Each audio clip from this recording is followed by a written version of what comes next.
All right, I am here with Matt Donovan. So thanks for joining us today, Matt, and thanks for all of our listeners being here listening to us on Olympic Coaching Podcast. And so today we're diving into the topic of why training your legs can be beneficial for your gains, for your overall training and strength and progress and everything to ultimately reach your goals and stuff. So this is a fun topic because, I mean, I just think back to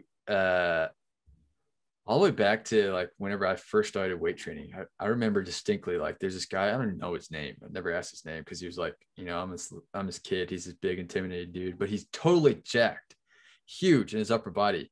His legs are like as big as my arms are now, like just stick legs, I'm like, how the heck did that happen? So for many of us, we care more about how we look in the mirror with our upper body from the waist up. We don't really care as much about the legs. But I want to talk today about what's the benefit of the legs as far as reaching your goals faster, and like what's from the science to even just like the individual level or the performance level. Why is it good to train our legs? So, Matt, have you ever thought about this? Have you experienced this yourself? Yeah, I think almost everybody that's gone to the gym has seen somebody with chicken legs walking around that, you can tell that they hit the curls, they hit the bench press, but maybe skip that leg day every week. Yeah. And guys, that's not what we want. I mean, it's just, you may think that guy may think he's doing a great job, but, he's just missing half of his body. And that's, if for any of your goals, that's not going to help you out. But one thing that I think is just super important about training legs is if we just think about how many movements and how often we actually use our legs, and we can understand why it's important to train them, right? So if you think about just the squat, the deadlift, even if you're driving through the floor in the bench press, you're using part of your legs, or just different things and then doing those leg exercises also work your core, help you stay in line and help you move around functionally day to day. And so, besides the obvious benefits of helping you reach your goals faster, which I think you mentioned briefly, it's just to be functional in life. Using and training your legs is really important, I think. Yeah. And I mean, I get it. Like that, it's whenever you're trying to show off your bravado to somebody else for a dude, like you see your arms in the mirror before you see your thighs, right? And you don't too often hear about guys bragging about their butt or anything like that. But like you see the arms first, you're like, oh man, like I go to the gym, I gotta hit some curls, right? I gotta get a pump, but I gotta fill out my shirt so I can strut my stuff. It's just like pride issue and everything. But ultimately, that when we talk about like functionality, like you said, yeah, you're right. Like we use our legs more often. Like when you're sitting, walking, standing, you're using your legs more than you are your upper body. That's why your upper body will lose its gains faster, because you just don't use it as much naturally for just the typical tasks that we might do, the chores that we might do, any kind of movement that we might do. We're using our lower body more. So prioritizing that's going to end up being better for overall functionality throughout our entire life through different life stages. But whenever I think about like that actual reason, like, okay, if you get into the science a little bit, think about like the hormone response. Okay. So ultimately, like you go to the gym, you break your body down a little bit.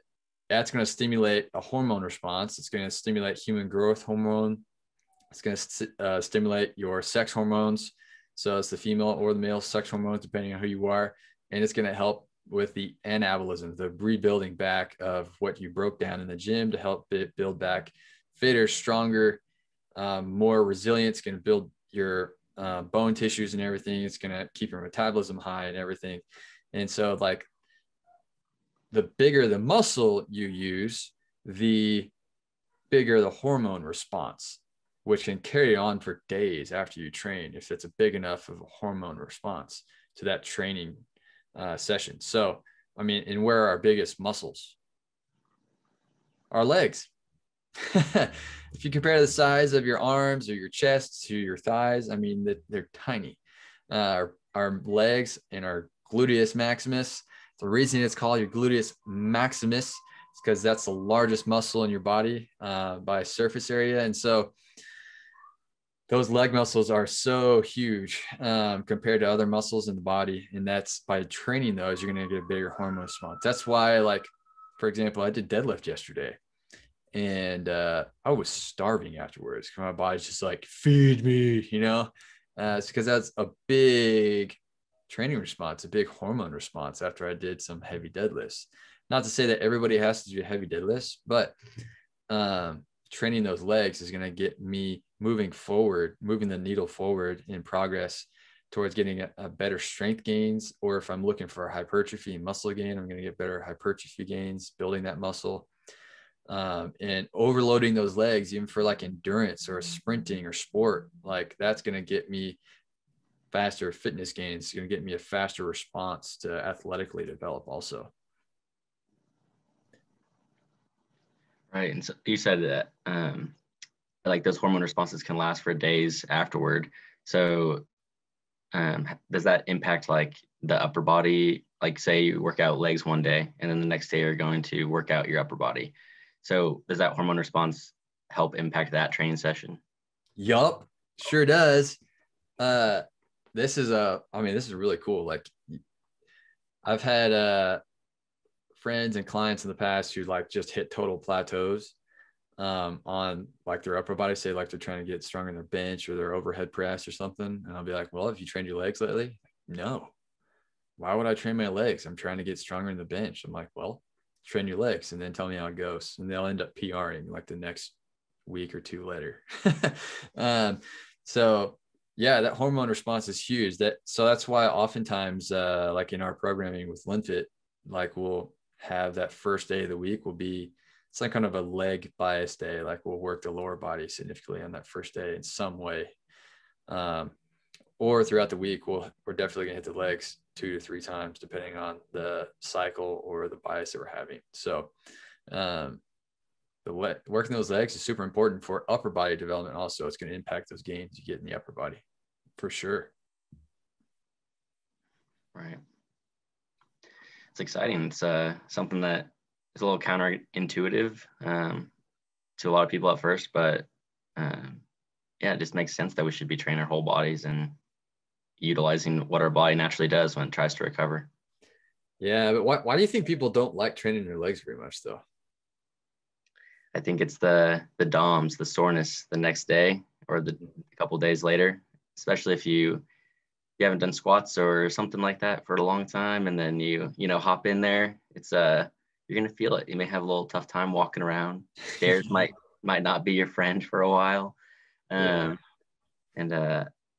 I think that's the main reason. If your chest or your arms are a little sore, you can manage. But if your legs are sore, it just kind of it impacts you throughout the whole day, and you seem to always notice it. So. Yeah, it's true. It's true. And I think also like the training legs is like to get the best training on your legs, you're gonna have to do like some significant lifts, like different squat variations or deadlift variations or Olympic lifting variations or lunging variations and stuff like that. And so those are tiring. They're like a full body lift. Like you get some weight on your body and go through those movements, like you're going to feel it everywhere in your core, even through your upper body. And so sometimes the amount of effort is sort of turns people off when realistically, like if you want to improve, you got to give some effort. You got to make yourself tired. You got to do difficult things. Mm-hmm.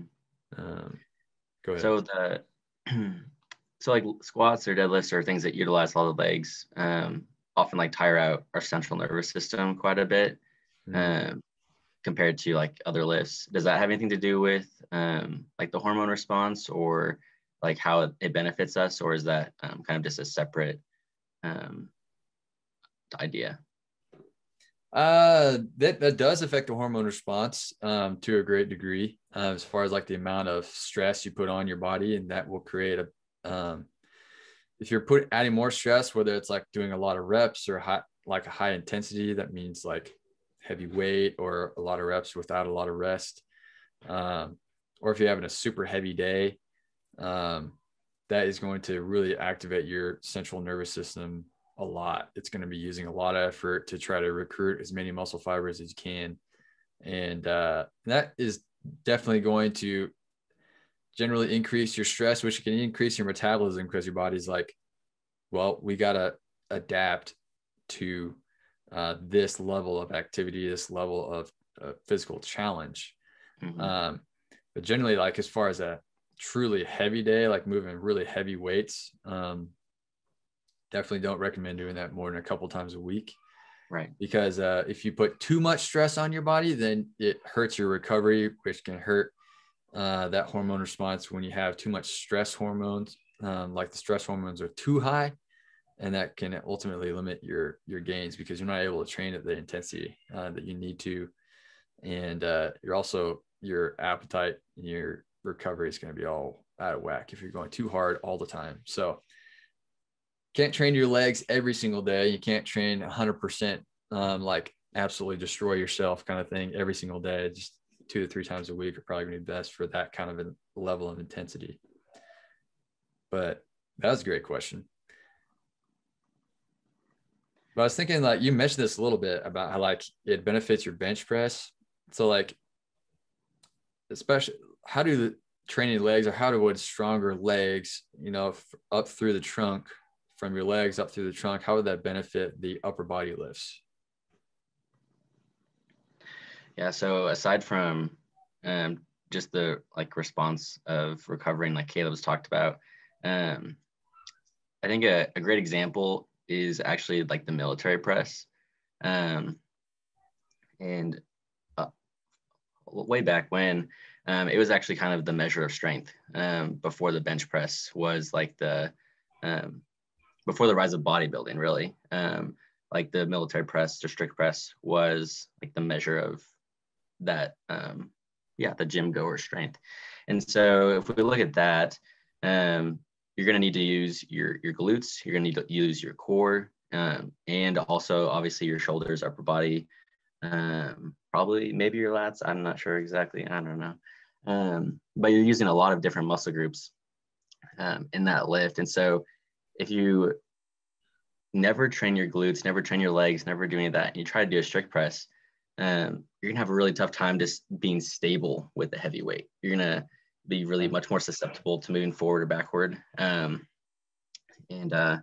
just not be able to get it overhead at all. Not gonna be able to be stable overhead. Can be much weaker. And so, I think that's a great example of why training legs is important.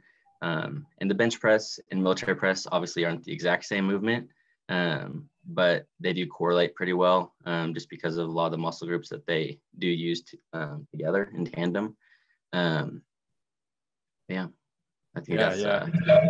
I totally agree with that. Like the military press or the strict press, the shoulder press, has many names, but like that press overhead, any kind of press overhead, that, physics wise, that power or that entire force arm starts at your feet. It's not at the shoulder. So like that power to the bar starts from your feet. And so if your legs are more powerful, and Mark Rippetoe even talks about how like squeezing your glutes, squeezing your butt, just ever so slightly in that strict press allows that bar to move up. And so like it might not even be that noticeable, but it's a slight movement that allows that bar to propel upward, because you're taking all that power from your legs, which should be much stronger than your upper body, and it allows that power transfer to get to the bar to press that bar overhead.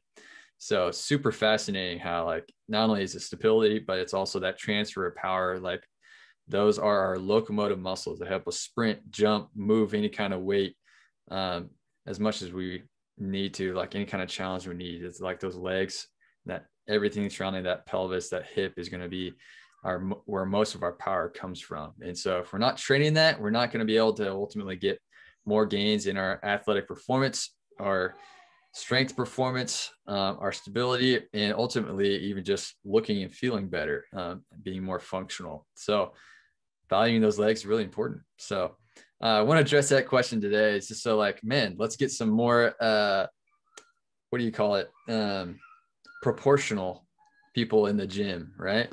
Whether you're a bodybuilder, you're a functional trainer, like a functional athlete, or just a recreational athlete, doing some kind of strength or resistance training on your legs is going to benefit you a ton in the long run.